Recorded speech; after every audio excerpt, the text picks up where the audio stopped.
وای د نړۍ خلک قلم په سړانده شول، پښتانه چې بې ټوپکه شي شرمېږي، خو نه داسې هېڅ کله نه ده. سلامونه، هیله، احترامات ملګرو. دا وخت زه په شمالي وزیرستان تحصیل د کاخل کې ولاړ یم. دا د ښوونځي زده کوونکي تاسو وینئ چې په دې شاړه ځمکه ناست دي، امتحان خو ورکوي خو په سر باندې چت نه لري، د ناستې ځای نه لري، داسې ترتیب نه لري. یو شاعر وایي د نړۍ خلک قلم په سړانده شول، پښتانه چې بې ټوپکه شي شرمېږي، خو نه داسې هېڅ کله نه ده. موږ په تعلیم پسې ړانده هم یو، موږ په تعلیم پسې ډېرې سختې تکلیفونه هم تېروو.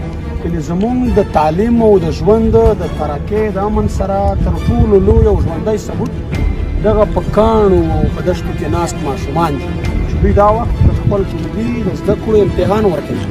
نو موږ د پاکستان د حکومت څخه او د ټولو هغو اعلی چارواکو څخه چې د دوی لاسرسی کېږي په دې خبرو پسې صدر صاحب، نو موږ د هغو نه خواست کوو چې د تحصیل د داخل، صرف تحصیل د داخل نه، ټول شمالي وزیرستان، جنوبي چې څومره فاټا علاقه ده، پخوا فاټا علاقه، دغو ماشومانو دپاره دا جنګ ځپلی خلک دی، ځورېدلی خلک دی.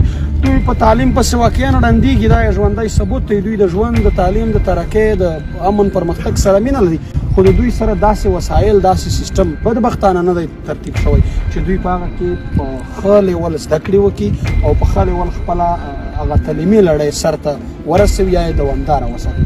نو موږ د حکومت څخه خواست کوو چې د دوی دپاره خامخا یو داسې ښه منظم ترتیب جوړ کړي چې د وزیرستان جنګ ځپلی، ځورېدلی خلک، دوی د راتلونکي مستقبل دا ماشومان په ښه توګه باندې تعلیم کړي.